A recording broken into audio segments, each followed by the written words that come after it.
The Buffalo Bills who win. Blocked by Singletary, and it's caught for a touchdown. Cole Beasley. Here they come.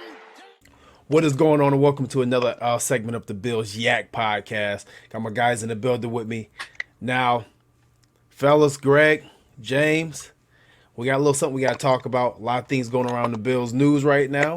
One of the main things that's going on right now is all this J.J. Watt chatter and fans recruiting J.J., mutual interest for J.J. You know, everything's about J.J. right now in Buffalo, and I think it's something that we got to talk about. Obviously, something that if you follow the Cold Front report, it's something that I've clamored for since I think the Titans lost. So I'm high on JJ. We're gonna get some thoughts, get everybody's thoughts tonight and see what's going on. So James, what's going on, man? What's going on? What's going on, man? I'm ready to get after it, man. This J.J. Watt talk, it got me pumped up, man. All right, Greg. Hey, man, you know, this is my time of year, the off season, all the possibilities are endless right now, and the J.J. Watt thing's got me excited. You know, I agree 100%. This is definitely a very exciting topic to be talking about right now. I guess the real question is J.J. Watt the answer? Some would say an emphatic yes. Some would say, hey, no. Some would say, hey, what's the price tag? It's a lot of questions surrounding this. And obviously, we know since he was released from the Texans last week that he's actually able to sign with anybody at this point in time freely before free agency begins. So it is a bidding war. You know, there's no tampering or nothing. And we do know that it's going to be teams like Cleveland. We've heard Green Bay. We've heard Buffalo. We've heard a few more teams involved in this. And I'm sure that almost every team that made the NFL playoffs last year will probably somehow, some way want to bid in on what you call the J.J. Watt sweepstakes. So I guess I'm going to come to you first, James. What are the pros? What are some of your pros? What are some of your cons about bringing in J.J. Watt to this team? How does he help? And actually, does he fix the problems that this team has last year at the defensive line? Whew. J.J. Watt is a baller. So if we was to get J.J. Watt, I don't think no Bills fan would be upset. I look at it, you know, the pros. I think he'll be able to draw a lot of attention. I think it'll help free up Jerry Hughes on the opposite side. I think he'll be able to, you know, bat a lot of balls down. He'll be very disruptive, and he'll be able to just help the defensive line overall. I think he'll, you know, force teams to have to double team him. So, I mean, those are just pros. I mean, he's just a flat out baller. He's a stud. He's all pro. One of the best to ever do it, flat out. I would love to have him. You know, the price is right. I would love to have him. The cons, his age, injury history. When we look at it, you know, Bills fans they knock Mario Addison, they knock Jerry Hughes for their age. Even, you know, some even talked about Trent Murphy's age as well. But J.J. Watt is 32 years old, and he has an injury history. He's been hurt, you know, quite a bit over the last 5 seasons or so. So, you know, you have to take that into account, and you really have to dig into that and look at it. I mean, for me personally, he wouldn't be my number one choice, honestly. I know we are still going J.J. Watt. I would love to have him. Don't get me wrong. He wouldn't be my number one choice. I would prefer Bud Dupree. I think he would fit in better with what we really need on our defense. I think he's just a baller, and that's what we need. We need a flash player like that. I think that will really complete our defense. Bud Dupree, that would be the one, even though he's coming off that ACL, that's the one I would want to roll the dice with and kind of bring a spark to this defense. But, hey, if we get J.J. Watt, I'm not going to be complaining. I'm going to be a happy camper. Yeah, Greg, I mean, I know you've put some things out about J.J. Watt in the last few weeks. I know one of the biggest concerns with salary cap space. I guess some of the clamoring around Bills Mafia is where we're gonna find the money at. Where we're gonna find the money at. And honestly, it's really starting to egg me. It's starting to egg me on and really annoy me. Because I don't know how many times I felt like I've had to educate somebody on salary cap space and how much I feel, which is dead weight across our defensive line as a whole. You know, when you start talking about $8 million tied up in Mario Addison, another $9 million tied up in $9 to $10 million tied up in Jerry Hughes, 8 in Jefferson, and 7 in Vernon Butler. You know, there's money for J.J. Watt. So don't you can miss me with the cat space thing. But obviously, you know, this is a topic that you've been talking about. So, I mean, what are the thoughts on Watt here? I mean, straight up Watt as a player, and like I said, we talked earlier that, you know, he's got the injury history, stuff like that. And you know, that's obviously something we have to take into consideration. And I'm sure Bean's going to do his due diligence before he throws any money on the table. But if we're just talking about J.J. Watt as the player, everything that, the three of us have been worried about all season long and not having that alpha, that dog, that playmaker on the defensive front, J.J. Watt is that guy. Now, yeah, he's getting a little old in the tooth. The guy is still in phenomenal shape. The guy is still able to be very productive. Now, you put him in place on that defensive line with Jerry Hughes opposite of him. Now, I've had my negative things to say about Jerry Hughes, without a doubt. The last time Jerry Hughes was, I believe, an elite pass rusher, he had a very, very, very good counterpart across from him in Mario Williams. Now, if we want to get the best out of Jerry Hughes, why would you not want to invest not only in the defensive line, but in Jerry Hughes in his final year by bringing in a J.J. Watt on the opposite side so they both can benefit from each other? Now, we talked about we have that missing piece in Star Lutulele coming back. Now, you start putting all these things in place and putting what J.J. Watt could do for this. J.J. Watt makes Jerry Hughes better. J.J. Watt makes Ed Oliver better. J.J. Watt makes Tremaine Edmunds better. So I think that's an absolute investment we have to make if we're serious about getting over this hump. Now, what James said, I think there's other things available, and this is early on. I think a lot more people are going to be coming down. A lot more names are going to be getting added to this list. So I don't want to go, counting my, eggs before they hatch. But right now, J.J. Watt is where I'm interested in for sure. For the right money, without a doubt, J.J. Watt makes the most sense right now. Well, we have to go back to the last couple of years, too. And it seems that Brandon Beane has always made, if you want to call it a valuable signing or two, before free agency began. Last year, was it Brian Winters last year that before free agency began, he got him after Brian Winters got released from the Jets. We got Brian Winters in-house, right? We got him in camp, didn't we? Yes. Was it Winters? Was it camp or was it before? I can't remember. It was somebody. It was definitely a late signing. For sure. Okay, so it wasn't Winters. I'm trying to remember who it was. It was another individual last year we did it. The year before it was Spencer Long. You know who it was, JT? Who was it? Josh Norman.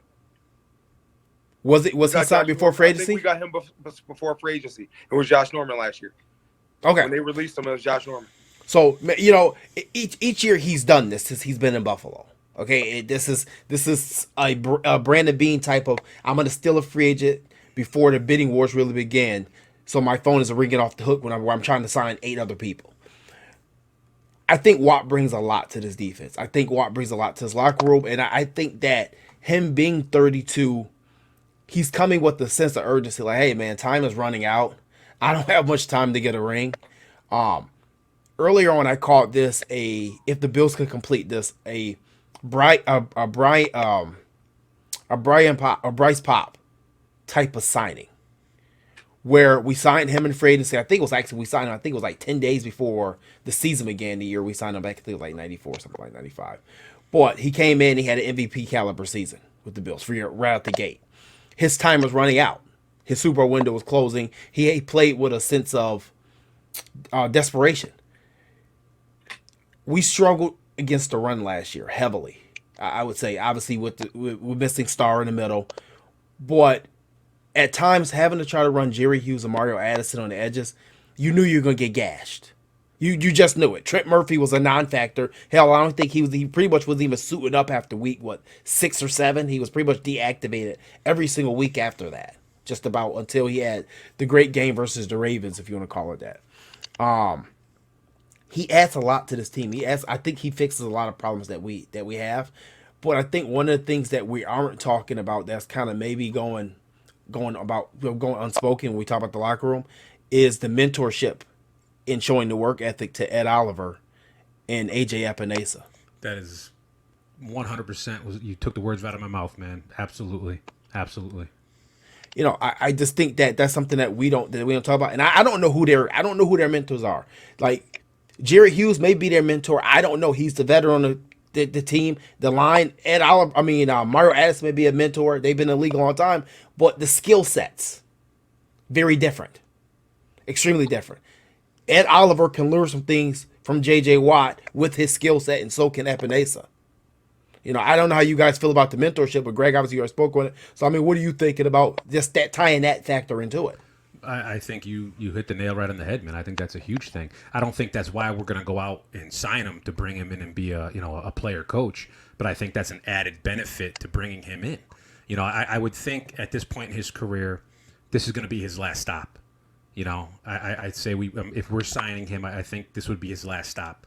So he'll be around enough to influence a guy like Ed Oliver, a guy like A.J. Epenesa. So I think, with his work ethic, his intensity, his type of, on the field, heroics, if you will, I think he's going to be an inspiration and a leader for those young guys. Like I said, we're not in the locker room. I don't know exactly how Jerry Hughes conducts his business with these dudes, but you just get that vibe that J.J. Watt is that type of guy who'll take dudes under his wing. So I think that's just an added bonus on top of his play. I totally agree with you. When you get a guy like J.J. Watt, obviously high character guy, works hard, has a tremendous motor. You add him and you add those young guys. I mean, throw Justin Zimmer in there as well. He can learn a lot because I think he has a bright future here in Buffalo. You throw him in there with those two. That trio, they can learn a ton from an all-pro like that. What it takes to get, over that hump, from being good to great. And also having Jerry Hughes in the room as well. I don't think if we do sign him, I don't think Jerry Hughes has to go. There's room to make that work with him staying there. But Jerry Hughes is known for being a hard worker. He has a tremendous work ethic. I mean, that's known around the league and respected around the league. But if you add somebody you can never have too many of them guys in the room. Let's be honest here. I mean, just adding J.J. Watt to that is a huge, huge bonus on, two perfect examples of just how to do it the right way and how to carry yourself, how to work day in, day out, and how to be great. I mean, that's something that's just extremely valuable. You can't put a dollar tag on that, a price tag on that at all. So both of you guys have played football at an extremely high level. James, you being the highest level. How much can you learn? Like, even if J.J. Watt said, "Hey, man, I'm not a mentor. I'm coming here to play football. I'm not coming here to coach."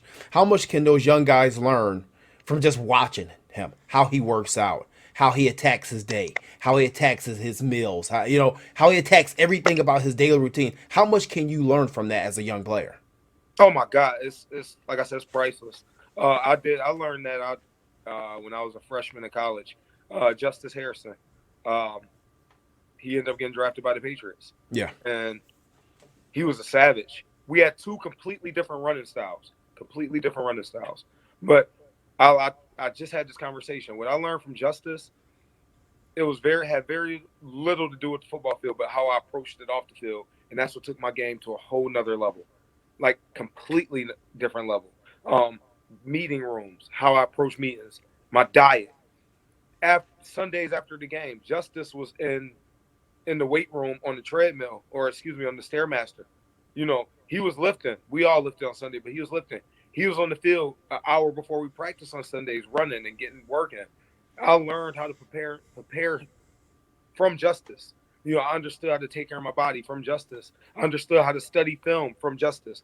Certain things that players can teach you that coaches can't. It's just a different message. So I think with him coming in, those players will get a different type of message from him. And it's just going to take them to a whole nother level. Great. Yeah, I mean, I think it would be absolutely natural for defensive linemen to gravitate towards J.J. Watt, and I think every player from the high school level on up, you're going to go towards that guy who's doing what you do the best and try to learn from them and pick their brain.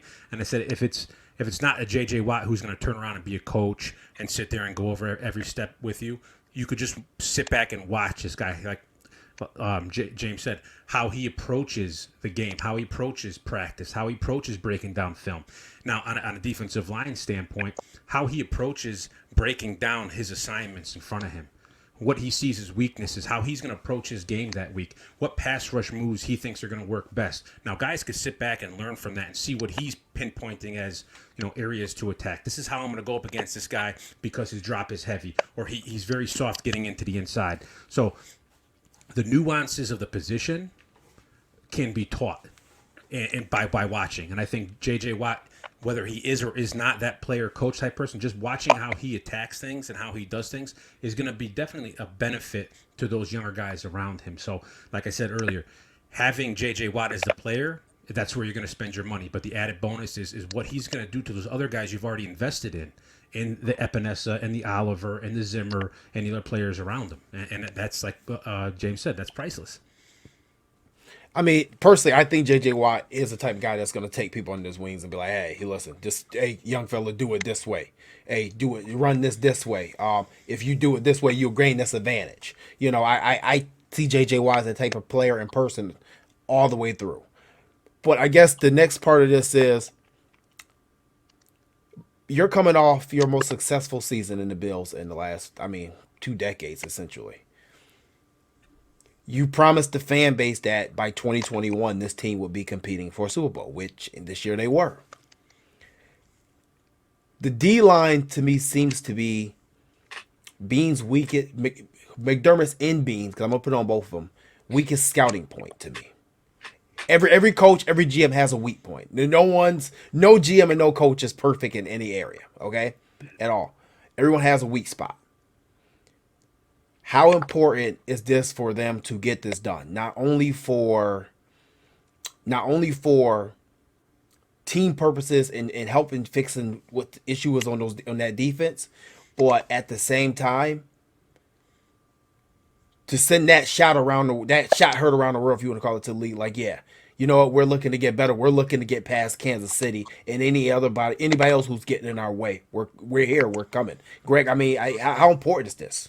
I mean, look no further than last year. Josh Allen had a very, very good 2019. He looked to be on the right page. And what did we do? We went out and got Stephon Diggs in a blockbuster trade, and that sent the message to the NFL that this offense was pretty good with some average weaponry. Now we have this dynamic playmaker and a great young quarterback. Look what we're going to do now. I think that's the same message that we would send with J.J. Watt. We have a pretty good core of defensive players here.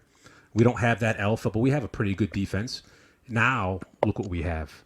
Now look what we have to build around, what we have to add to our arsenal. So I think, like you said, that puts the whole NFL on notice that we're serious about winning now.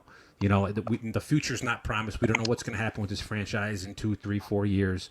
So bringing a J.J. Watt to me is Bean and McDermott putting all the chips on the table and saying, we want to strike while the iron's hot. We want to win this hand right now. Yeah, I gotta agree. Like I said, it's about sending that message. For so many years, I thought that Bill Belichick and the Patriots had so many teams beat before the game even kicked off mentally. And I think Buffalo realized that, and I think that they realized that, hey, they can get to that point too. When you go back to the 90s Bills, how many times did you think the Jets or the Patriots before, Bledsoe and Parcells came along, how many times did we have those guys beat before the kickoff even began? Mentally, They couldn't keep up with us. And I think, like you said, going back to Diggs, yeah, this is what we did last year. We need to do it again. James, you were on point with last year with, hey, the Bills need to get a playmaker on offense. The Bills are going to get a playmaker on offense. And they did that. Yep. How important is this to land J.J. Watt? Or if it's not Watt, to land maybe a Von Miller, who's supposedly, we're starting to hear rumblings that's going to come free. Landing somebody like that that's going to put fear in the hearts of that left or right tackle or left or right guard that's going to be lined up against him next week. It's very important. I said just before, we need to get a pop player. A pop player means somebody that's going to make things pop. You know what I mean? Like Stephon Diggs is a pop player. You know what I mean? Like, he makes things pop. On defense, we need somebody that's going to make noise. And we really, really, we missing that. We need another element on that defense to really, really, really get things rolling. We got A.J. Epenesa. He's coming up. He's a young guy, but he's not ready yet. We got a few young pieces we added last year, but we need to add a veteran that's ready to roll. And not somebody like, okay, let's hope that he give us this. Let's hope they give us that. We need somebody that's going to give it to us right now. And we need that to come in the front seven. J.J. Watt, he could be that guy. And I really, really, I think all of us agree that if he signs here, that's going to put the league on alert. It's going to put the league on alert that, hey, the Bills are for real. They serious. These dudes not playing around with us. So we will be taking serious, man. I just imagine that defensive line with J.J. Watt coming off the edge. That's dangerous, man. then that's going to put fear in people's hearts. So that's a move that I think that we definitely need to look to make. And, hey, that's it. Well, it was funny because I was looking at they released the stats or the graphic of this week about most double team players in the league, and obviously J.J. Watt was the most double team defensive lineman in the NFL in 2020, 2021. Even coming off a shortened season last year at 32 years old, he still commands a lot of attention. Yeah.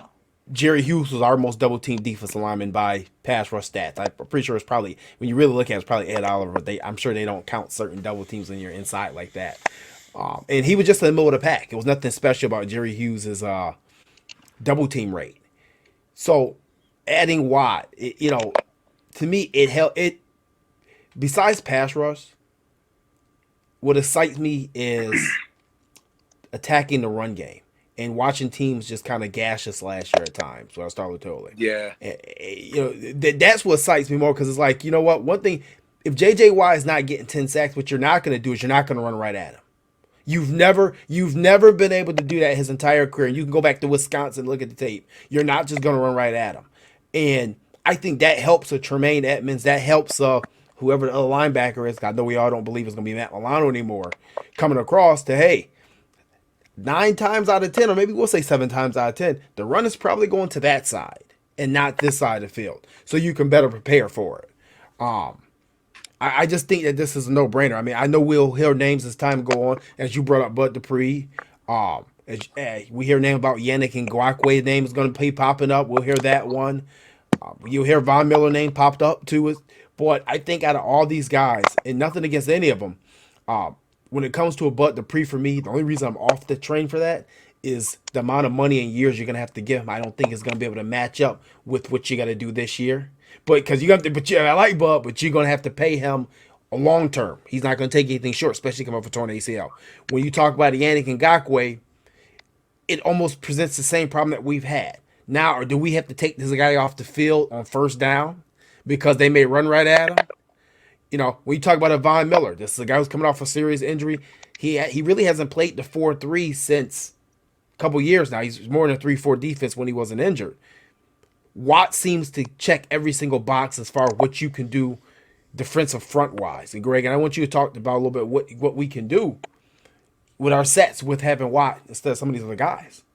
Yeah, I mean, the guys that you just mentioned between Von Miller and Dupree and stuff like that, they're kind of limited in the versatility that they could offer us as opposed to what Watt can do. Now, he can play on the edge. He can bump down inside.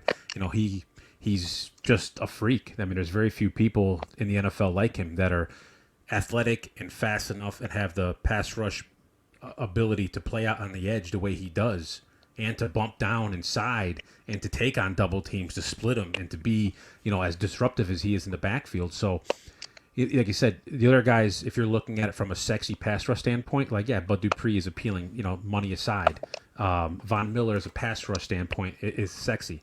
But none of those players, and nobody has yet to be made a free agent, will do the things that J.J. Watt will do for this team.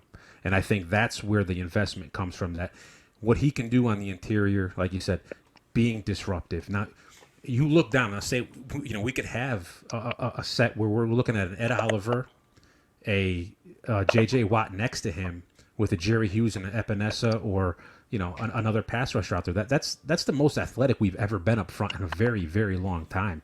And you could bump, you could have, when you're playing the run, when you have Ed Oliver, Lutalele, and Epenesa and Watt on the edge. The versatility is there, and I think it's huge. And like I said, we get the most bang for our buck with J.J. Watt right now, and I think it's hard to hate on that deal. It's hard to look down. You can look at the injury, you can look at some of the money and stuff like that, and you know better than all of us how we can appropriate those funds.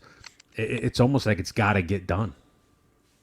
Yeah, I mean, the Super Bowl window is 2 to 3 years, and we can check this off as year one of that Super Bowl window. All right, we can check it off. We got the AFC Championship game. You made the trade for Stephon Diggs. Normally, your Super Bowl window at best is 4 years before things start just kind of happening, and you kind of got to maybe not rebuild but retool. Well, we checked 1 year off the box already, so we may have 3. We may have 2 years to go.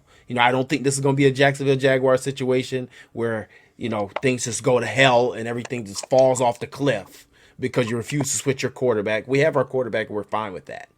But I just think that, adding Watt would just help. I mean, like I said, James, I know that you've what do you think money-wise it would take to land J.J. Watt? And it's a concern that I've been having too, kind of listening to him talk, because obviously this is his first time in free agency, and it almost felt like he's been approaching free agency like an NBA player. I want this, and this, And I'm like, whoa, slow down, JJ, slow down, because the way I look at it is, we're bringing you here to a championship caliber team. You've been stuck in the purgatory of Houston for some years. So, I mean, I know who you are. I know what your name is.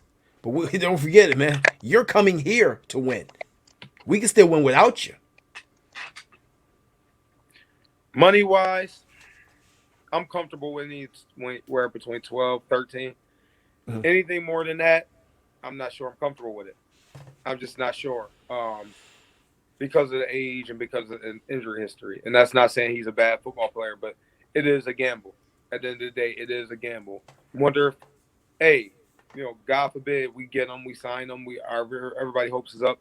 Week 6 messes up his bicep again. Injuries happen, but that's a legitimate concern. This dude has been hurt. It's something we just can't ignore. It's there. I just think 12, 13 million, I'm more than comfortable with that. I think it'll be a 2-year deal. I don't think he's going to sign a 1 year. I think he's going to probably sign a 2-year deal. And I think that'll get it done. I think that's fair. Anything more than that, I'm going to say no. Once again, I'm not going to be upset if we sign him regardless, but I would say I'm comfortable with that. And, once again, the Bud Dupree thing, hey, you never know. He may want to sign a 1 or 2 year deal in that same range to prove it. Excuse me. To prove it, like a prove it type of deal for him. And honestly, I think we need somebody that's versatile in this defense, just like Lorenzo Alexander. And I think he fits that mold. We need that. As y'all see, we missed that style of player this year. Yeah, agree. I mean, I don't know. Like I said, I think I think that for me, the pressure is on Brandon Beane and Sean McDermott to get this done. I really do. You're in a prime position to get to be able to sign him. You're now becoming a destination for free agents and top players. As we saw this week, Stephon Diggs wasted no time hopping in the recruitment process. Yep. AJ Reed wasted no time hopping in the recruitment process. The fans, started freaking donating $99 to the Dude's Foundation, As we know, Bills Mafia does that like no other as far as donations. So undefeated in donations. But I think the pressure is on Brandon Beane and Sean McDermott to get this done. Like, this is the culture you built. You said you wanted to build a championship football team. These are type moves that you have to make. We can't lose out on a J.J. Watt like we lost out on a Christian Kirksey last year. Yeah. You know what I mean? We can't do that. We need to. Now we've made it to AFC Championship game. There's no Tom Brady in the division. This needs to be the number 1 or number 2 destination spot in the AFC for free agents. And I don't know how you feel about that, Greg, but I think the pressure's on. I agree 100%.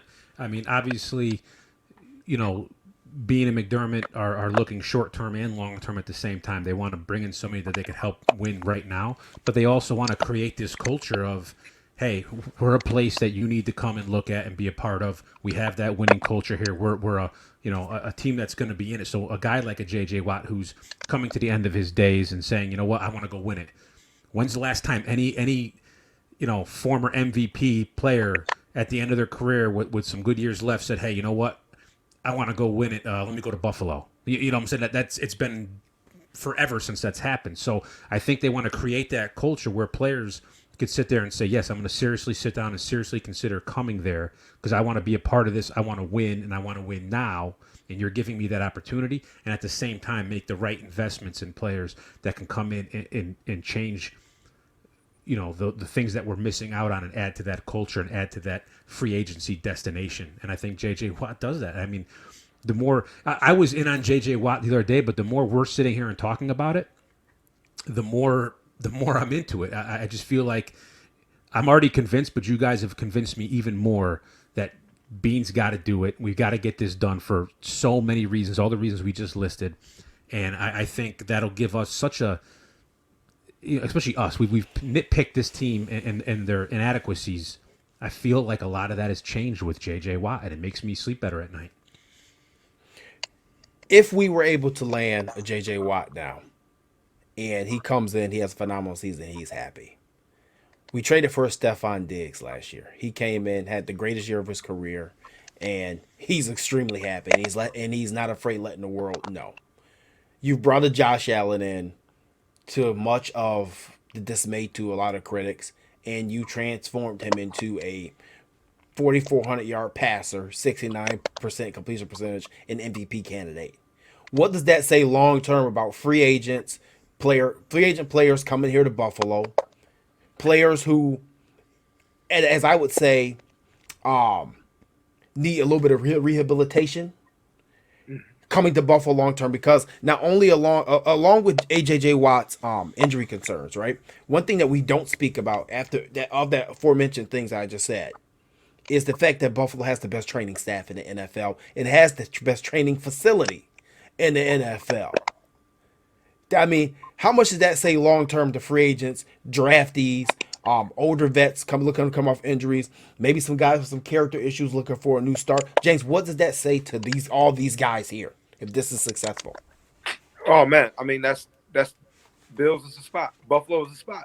I mean that's a spot there you want to go to kind of bounce back. That's a spot that you want to go.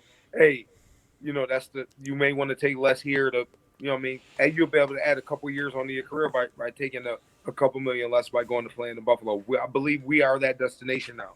Before we had to overpay for people, I think those days are over. And that's why I think we can get J.J. Watt on a 2-year, $25 million deal. Because, hey, you got an injury, you beat up a little bit. Hey, we got the best training staff in the NFL. We'll be able to get you back on the field a little bit quicker. Hey, by the way, we got a 24-year-old quarterback who was a runner-up for MVP. Oh, yeah, we got a stud wide receiver. It's a great destination. Oh, yeah, by the way, we got a 23-year-old, 2-time Pro Bowl middle linebacker. Right. We got Jordan Poyer back there.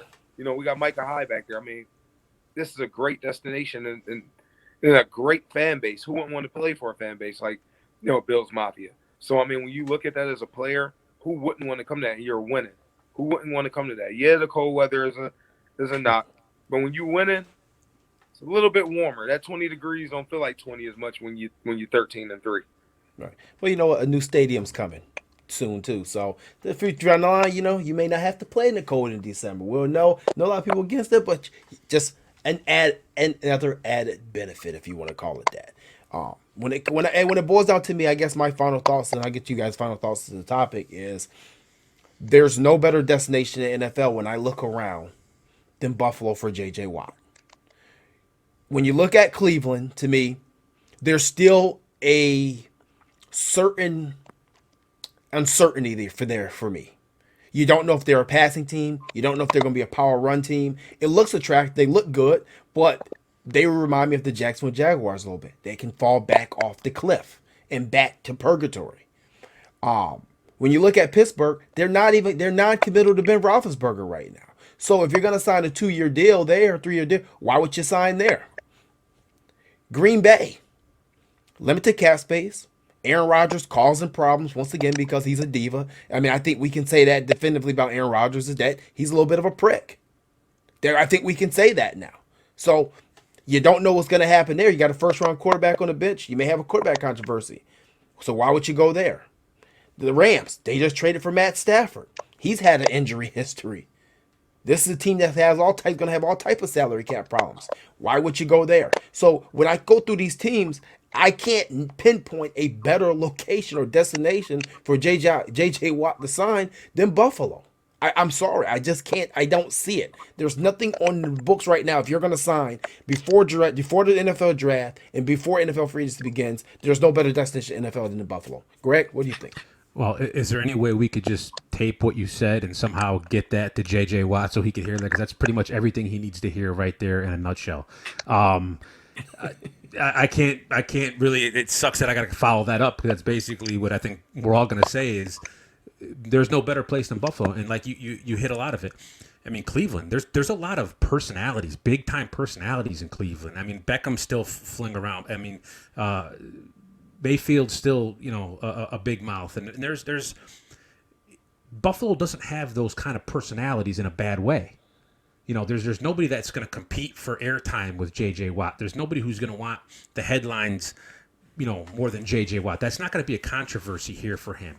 I think he comes to Buffalo and he's embraced by this team because they see the need in J.J. Watt. I think this fan base absolutely is smitten by this guy and absolutely embraces him and welcomes him with open arms. And like you said, there's no other fan base in sports who gets behind their players and supports their players and their players' causes like the Bills Mafia. So, you know, there's no debating that.